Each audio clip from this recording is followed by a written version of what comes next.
Foreign admission and career development consultant association of বাংলাদেশের উদ্যোগে প্রতি বছরের মতো এবারও ঢাকায় অনুষ্ঠিত হতে যাচ্ছে ফেগড ক্যাব ১৪তম আন্তর্জাতিক শিক্ষা মেলা ২০২৬। আমাদের দেশ থেকে যারা ইউএসএ, আমেরিকা, কানাডা, অস্ট্রেলিয়া উন্নত বিশ্বের এই উপলক্ষে সোমবার জাতীয় প্রেস ক্লাবে সংবাদ সম্মেলনের আয়োজন করা হয়।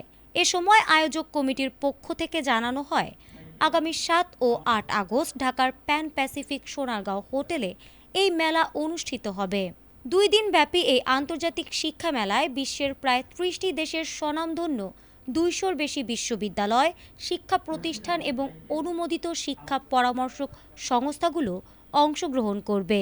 পাওয়ার পরে তার ফ্যামিলি নিতে পারে, মা বাবা মেলায় আন্তর্জাতিক উচ্চশিক্ষার ক্ষেত্রে ভর্তি, স্কলারশিপ, টিউশন ফি, আবেদন প্রক্রিয়া ও ভিসা সহ শিক্ষা পরবর্তী ক্যারিয়ার সম্পর্কে নির্ভরযোগ্য তথ্য ও বিশেষজ্ঞ পরামর্শ গ্রহণের সুযোগ পাবেন।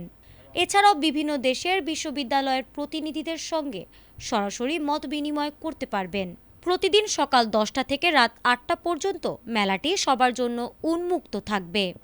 আমাদের দেশ থেকে যারা ইউএসএ, আমেরিকা, কানাডা, অস্ট্রেলিয়া উন্নত বিশ্বে যায়, পড়ালেখা শেষ করে প্রায় 70 থেকে 75% স্টুডেন্টরা রেসিডেন্স পেয়ে যায়। রেসিডেন্স পাওয়ার পরে তার ফ্যামিলি নিতে পারে, মা বাবাকে ইনভাইট করে, মা বাবারা যান। আমাদের দেশের জন্য কত বড় একটা কাজ করছি আমরা, শুধু এতটুকুই আপনাদের কাছে আমি বলতে চাচ্ছি।